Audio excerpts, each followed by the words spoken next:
And welcome back. This is the X Zone. I am Rob McConnell, and we're coming to you from our broadcast center and studios in Hamilton, Ontario, Canada.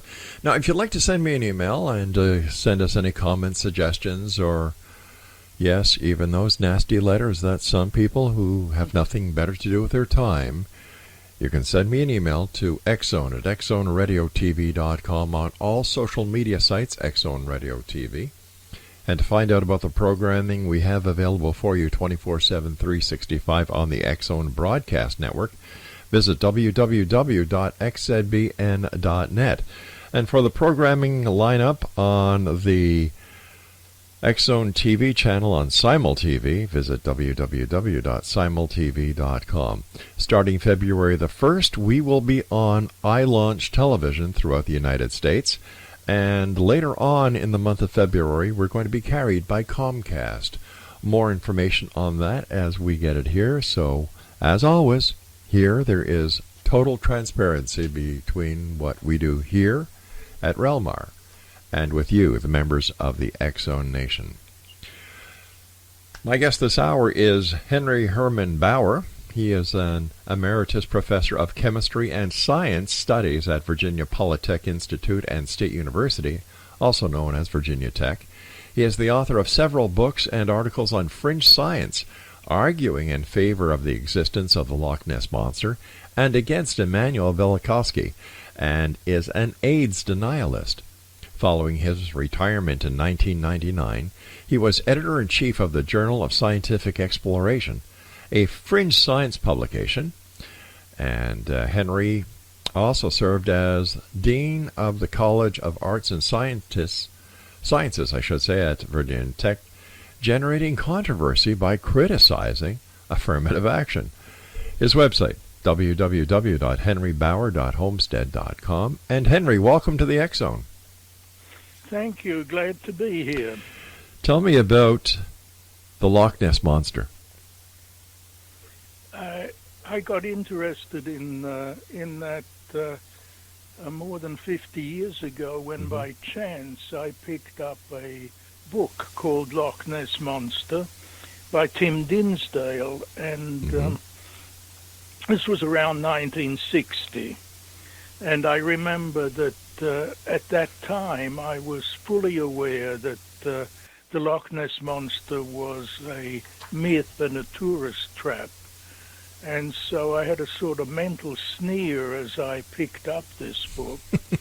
I used to browse in the library, my home library then, our local library had a bin where people brought books back and just dumped them in there. And I used to browse in there thinking that the books that people had read would be the most interesting ones. So I picked this up and with a mental sneer, but I leafed through it, and here there were some photos that claimed to be stills from a film that the author had taken. And that really set me back. How could that be the case, that you have an actual film of a large creature in Loch Ness when everybody seems to agree that it's not real? So I was hooked, and I tried to read more about it. And one of the things that sort of surprised me was that I could find nothing in the actual scientific literature about it. But there was a group in Britain. I was in Australia at the time. There was a group in Britain that was called the Loch Ness Investigation Bureau, and I joined them. They sent out newsletters.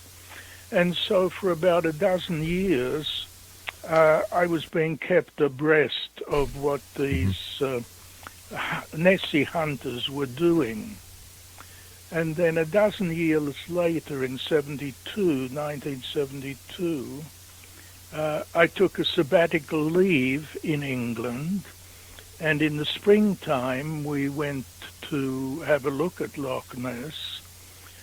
And it happened that Tim Dinsdale, who had written that original book that I'd read, happened to be there at the same time, and I introduced myself to him.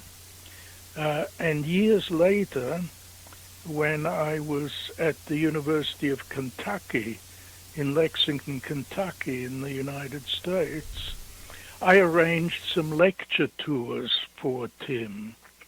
And in those lecture tours, I saw his film enlarged to 35 millimeters, and it's absolutely stunning when you see it like that.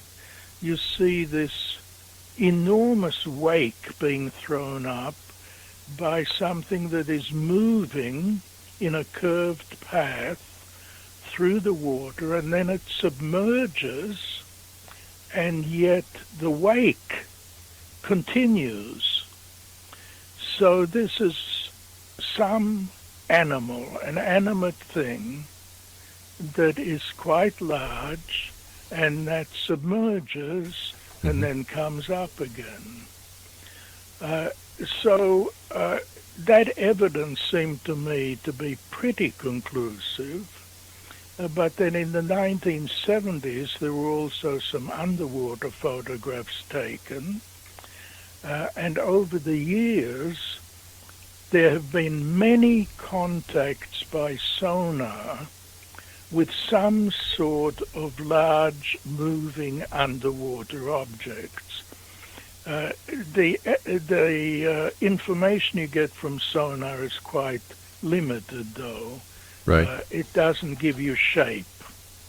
And estimates of size are very indeterminate because the strength of the echo depends on the difference in density between the water and the object. And that depends with an animal, for example, on how much air is in the body. If there's a large air bladder, you'll get a strong signal. If it's a waterlogged tree, it'll be a very weak signal. Right. So, to my mind, we have evidence from sonar, we have evidence from underwater photographs, we have evidence from Tim Dinsdale's film, and to my mind, this is conclusive. But the great hope now is with what's called environmental DNA. I hadn't heard of that until about a year ago. It turns out that all living things shed cells from their bodies. And environmental DNA studies consist of filtering snow, rain, seawater, and collecting those cells and then analyzing the DNA in them. Professor Gemmell, who is at the University of Auckland in New Zealand, says that he has shown that he can sample the waters of Auckland Bay, and by filtering out the cells and analyzing their DNA, he can identify all of the species of fish that are known to be in Auckland Bay. And last year, in June, he came to Loch Ness and he took samples, I think several hundred samples at different depths and locations. And he has said that by sometime early this year, 2019, he expects to have the results of the analysis of the DNA.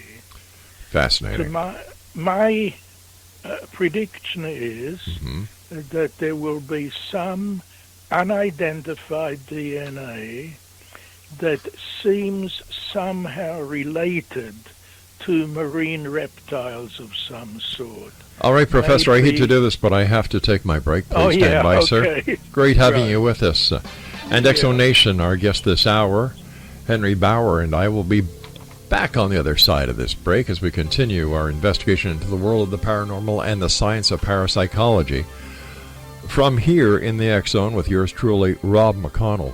Now, Henry is the author of a fascinating book entitled Science is Not What You Think, and we'll find out more about this when we return on the other side of this break. Don't go away.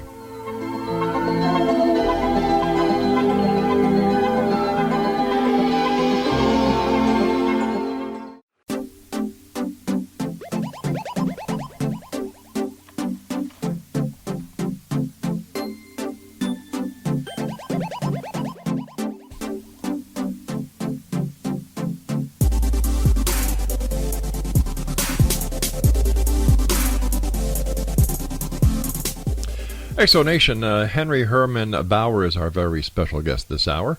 And he's got a book that we're going to be talking about in a few minutes entitled Science is Not What You Think. And his website is henryhbauer.homestead.com.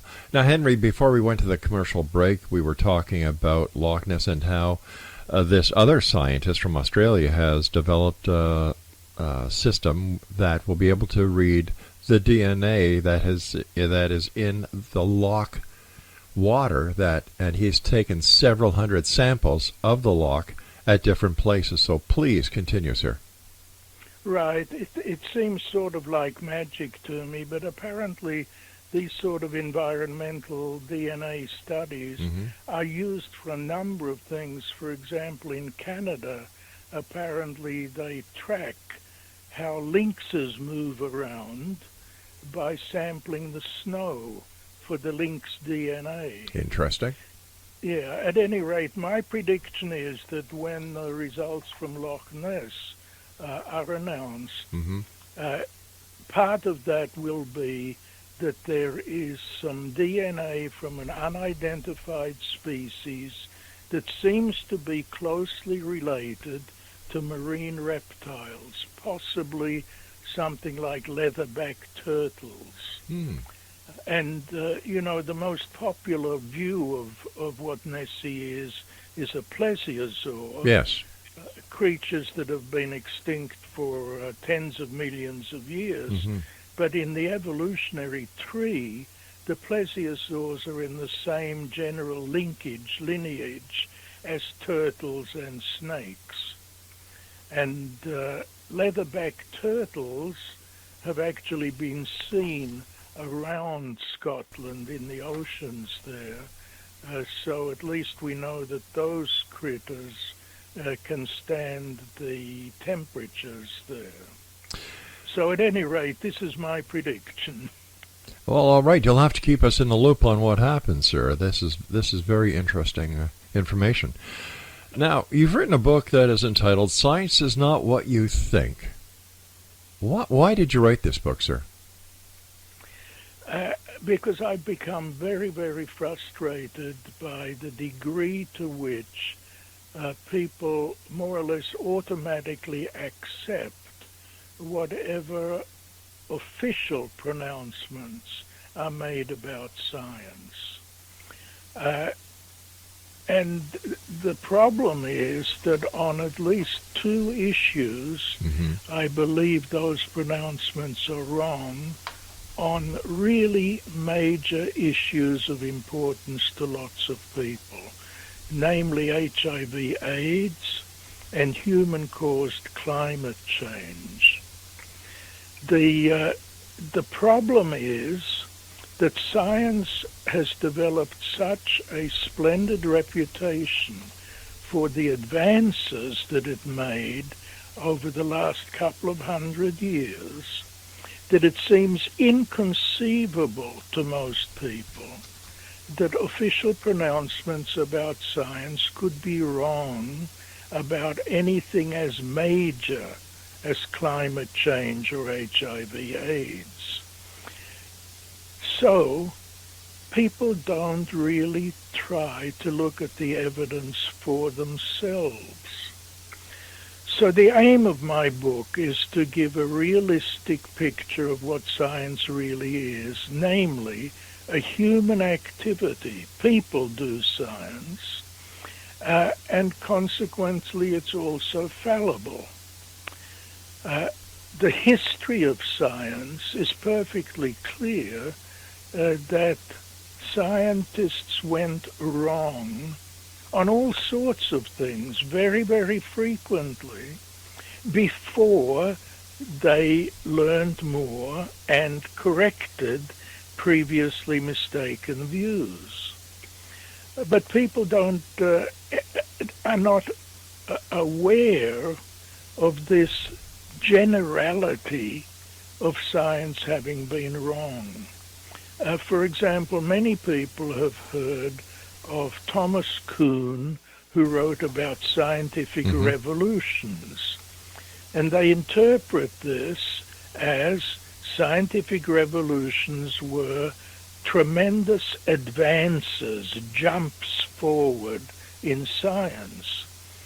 But the thing is, they were revolutionary because they overturned wrong ideas that had been the official scientific view before that.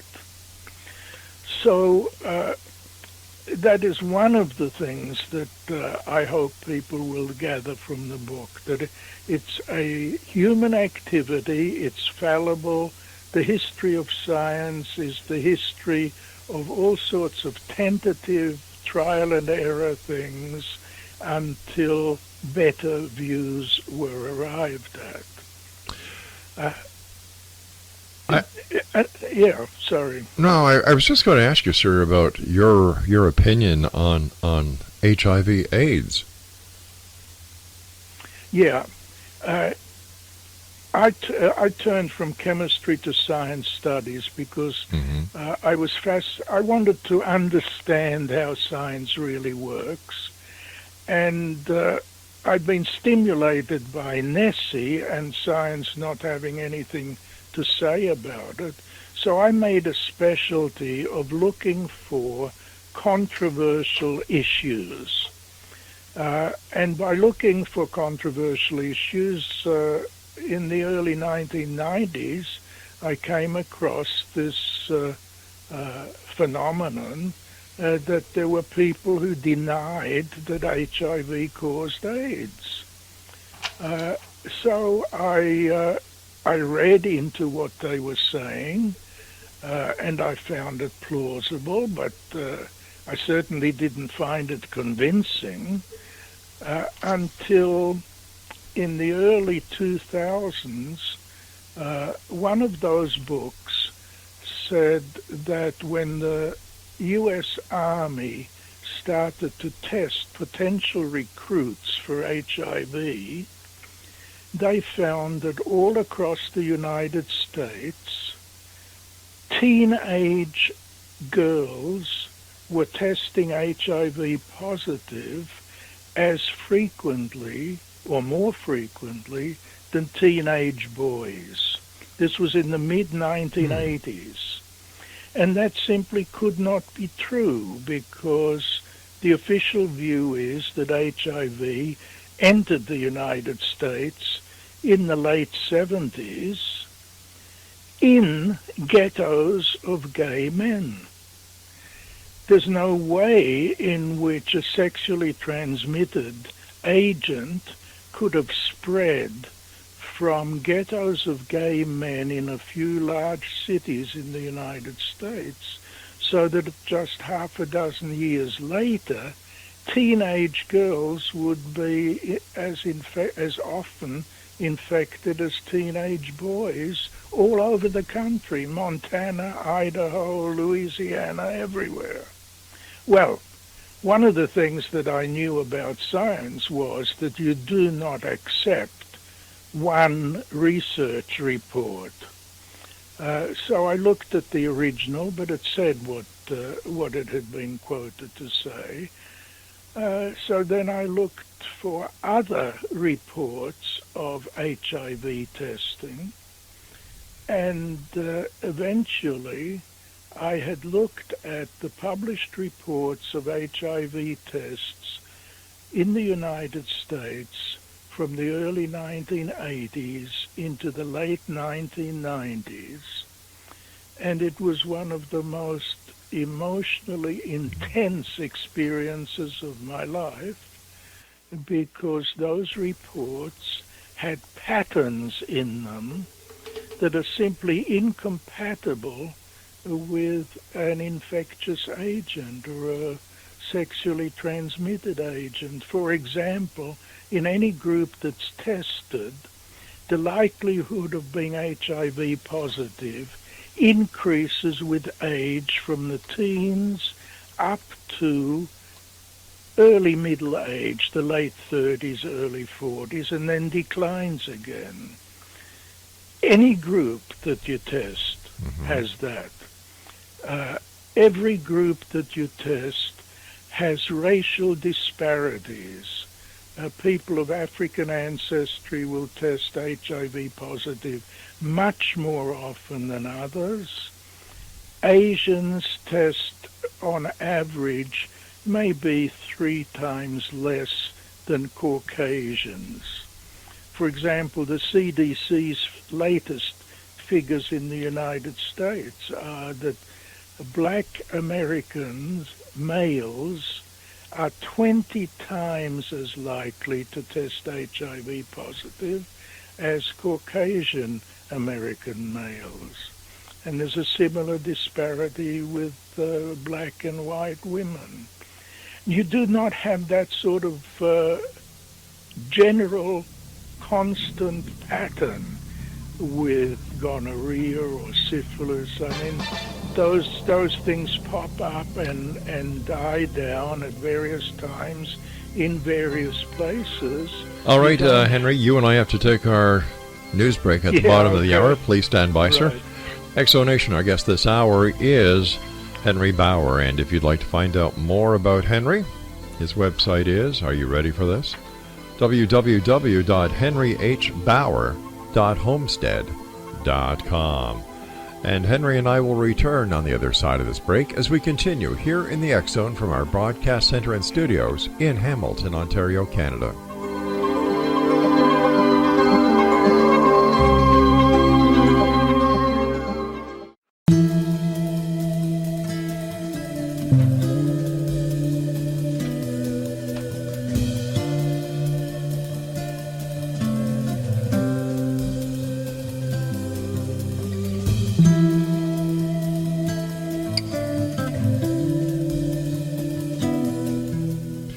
Exonation, Henry H. BAUER is our special guest. His website is www.henryhbauer.homestead.com. And we're talking to Henry about his book that is entitled Science is Not What You Think.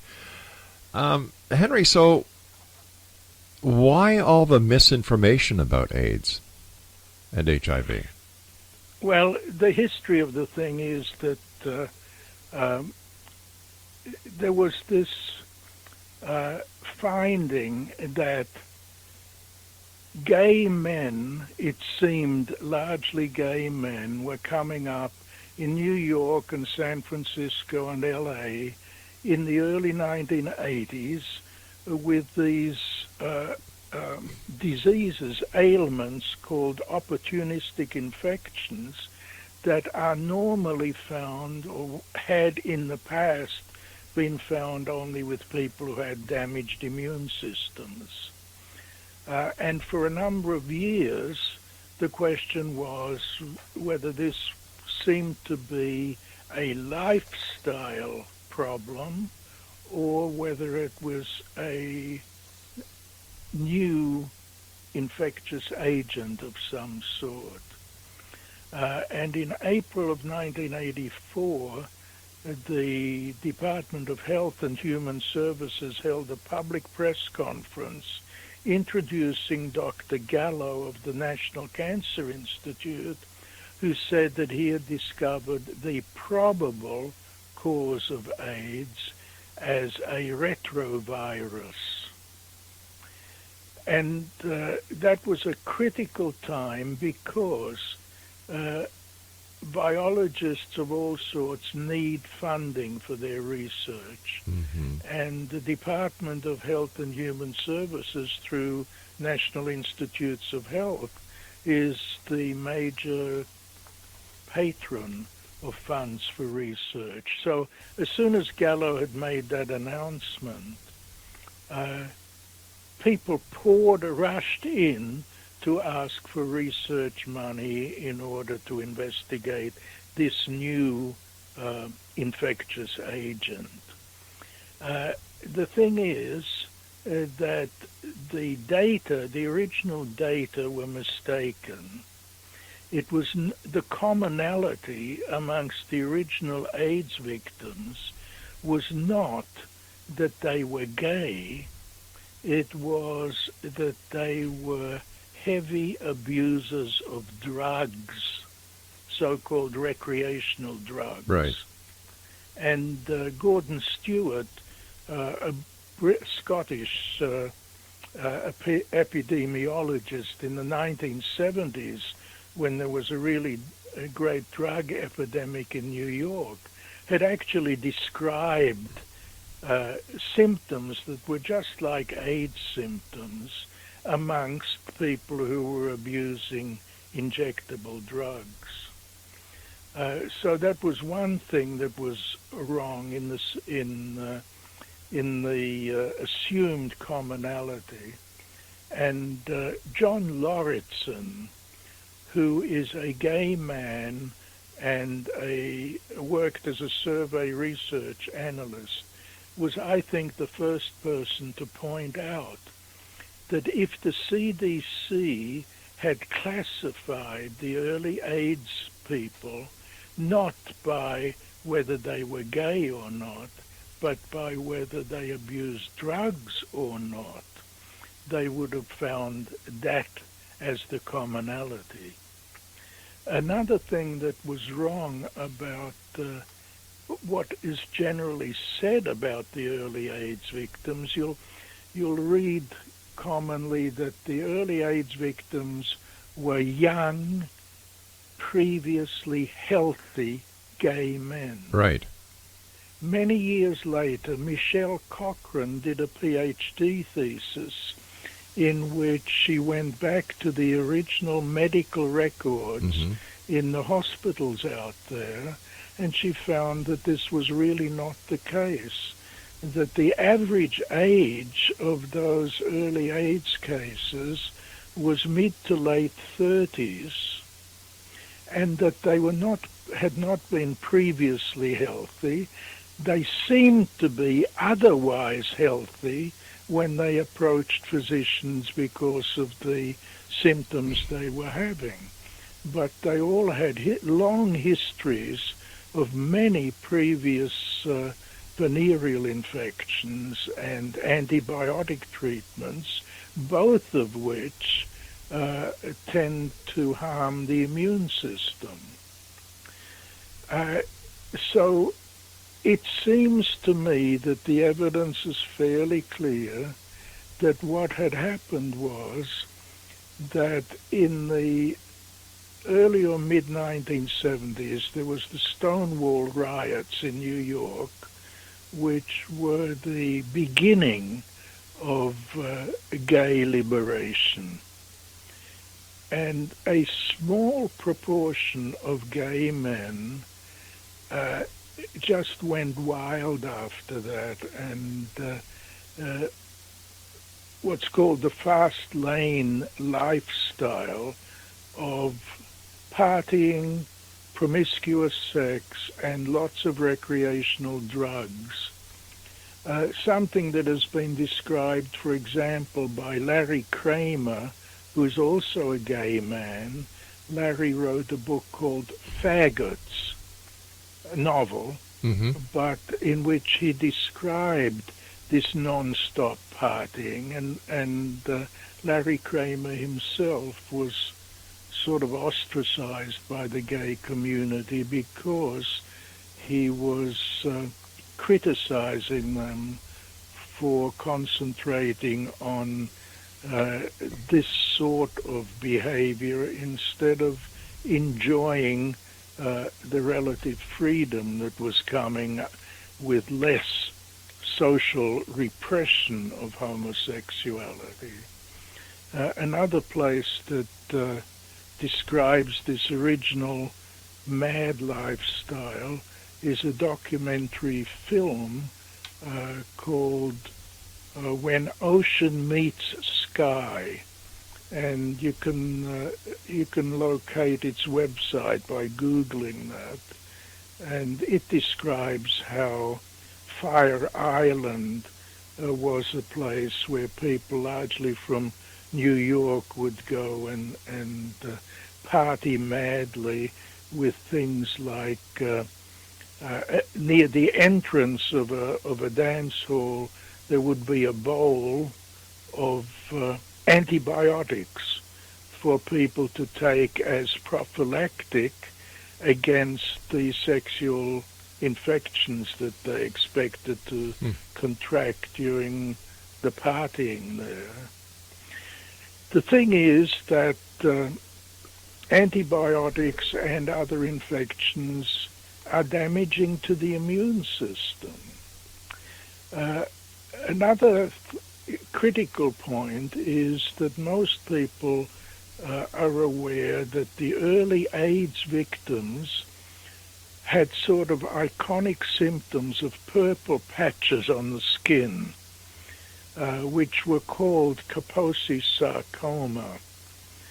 But it turns out that those purple patches were not the result of a cancer, but a result of sniffing nitrite drugs. Amyl nitrite, a drug that was popularly called poppers. It was available in sealed glass vials, and you would crack them open and there would be a pop, hence the name poppers. And when you sniff that, it eases the blood vessels and apparently makes anal intercourse less painful and the intercourse generally more pleasurable. And again, John Lauritsen and other authors pointed out that this disease of the arteries could come from the abuse of the nitrite poppers, and enough people accepted that view that these purple patches, which were iconic of AIDS in the first years, are no longer iconic of AIDS. After half a dozen years or so, the proportion of AIDS people having this apparent Kaposi sarcoma had gone almost to zero. So the epidemiology of HIV tests is not like that of an infectious disease.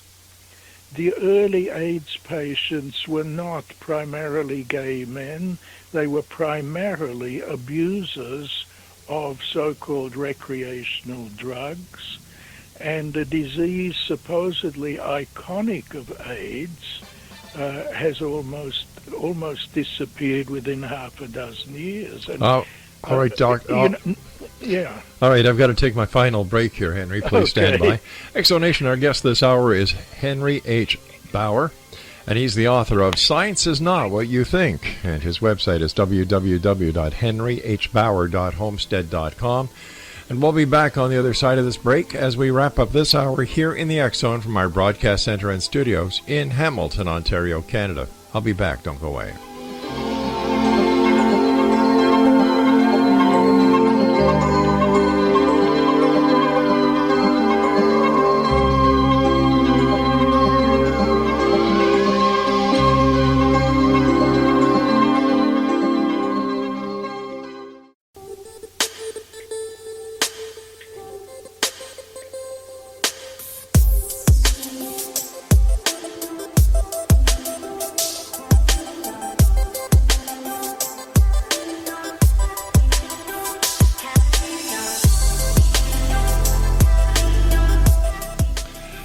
Welcome back, everyone. Our guest this hour is Henry H. BAUER, and his website is www.henryhbauer.homestead.com. First of all, Henry, thank you so much for joining us tonight, and congratulations on your book entitled Science is Not What You Think. Thank you very much. Henry, you and I were talking during the commercial break, and you mentioned something about a science court. Right. Could we talk about that, because it seems like it's something that is needed. Very badly needed, because most people, including most pundits and most of the media, are unaware that there are highly qualified experts and strong evidence questioning human-caused climate change, HIV is the cause of AIDS, and a number of things in medicine. And because people are unaware of these minority views, this is one of the reasons why the official views seem to be accepted universally. Well, about 70 years ago, just after World War II, there was controversy about whether nuclear power, nuclear reactors, could be safely used to generate power for civilian purposes rather than as atom bombs. And there were experts on both sides arguing technicalities. And at that time, one of the engineers involved, Arthur Kantrowitz, suggested that what policymakers really needed was some sort of something like a court that would hear opposing expert arguments and offer policymakers their best judgment on the likelihood of the views expressed by the opposing sides. Nowadays, such a court, such an institution, would be valuable to make the proponents and the dissenters exchange their arguments in public. At the moment, you would be hard put to find anybody who is meeting the arguments that the HIV/AIDS so-called denialists are putting forward. The mainstream people simply ignore them. The same thing with human-caused climate change. There are eminently qualified experts who keep pointing out that the evidence is simply not there that carbon dioxide is the primary cause of global warming and climate change. But you'd be hard put to find anywhere in the media or in the public discourse a recognition that there is this qualified evidence-based dissent from those views. So a science court seems to me to be the sort of institution that is needed in order to force public discussion of the pros and cons of these things. Why do you think this hasn't been done in the past? Well, science is, it's an activity that has no official regulations or hierarchy. Right. That's one of its strengths, of course, that it has grown through the activity of individual scientists who have cooperated with one another and argued about things.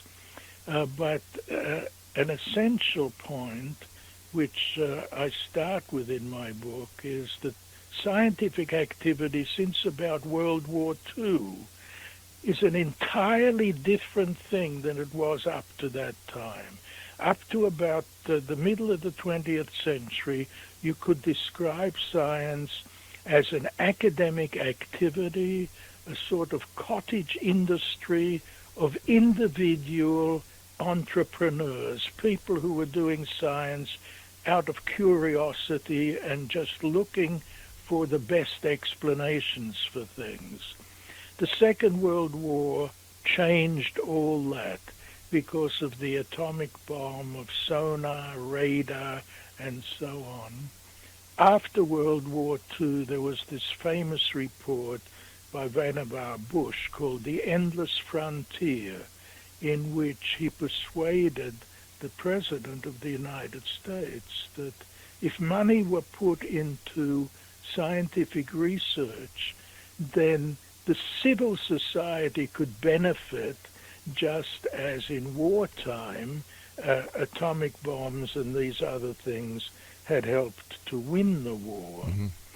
Well, the amount of money that has poured in since middle of the 20th century is enormous.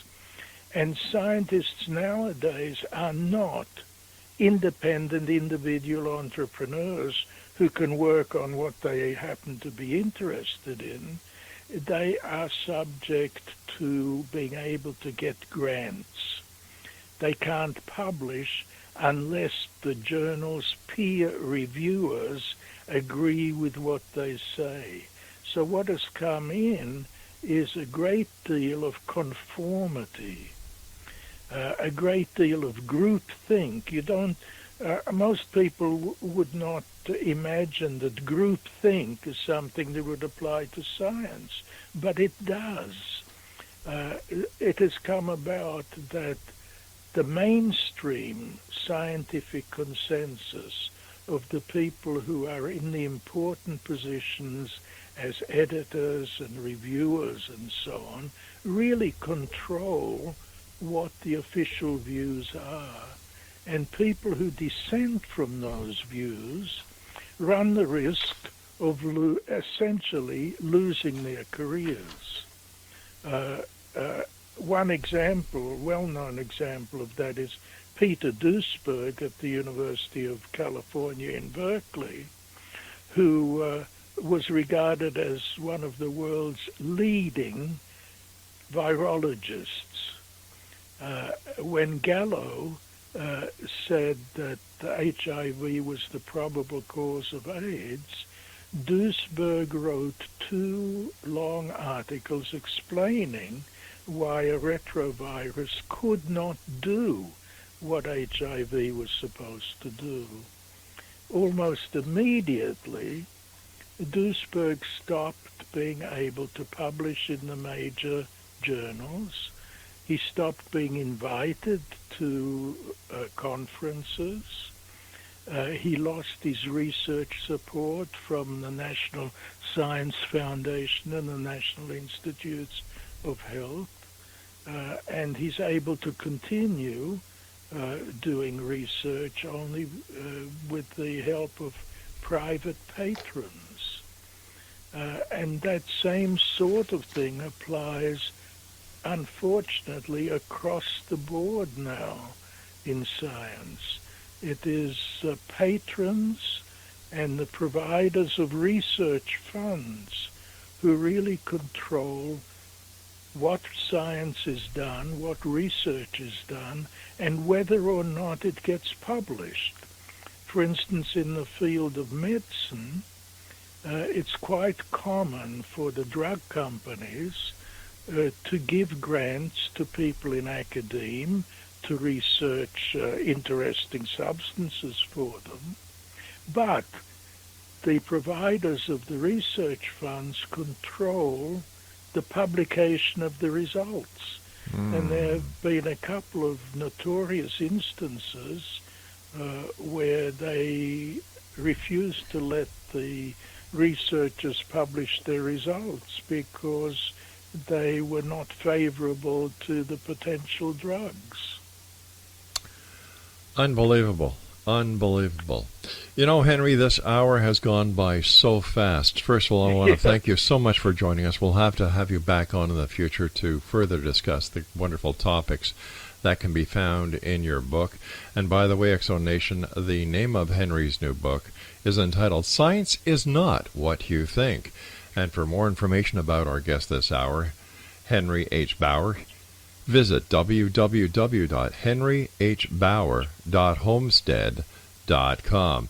Also, he has two blogs. One is Skepticism About Science and Medicine, and that is scimedsskeptic.wordpress.com. That's scimedsskeptic.wordpress.com. And his second blog is HIV, on HIV/AIDS skepticism, entitled hivskeptic.wordpress.com.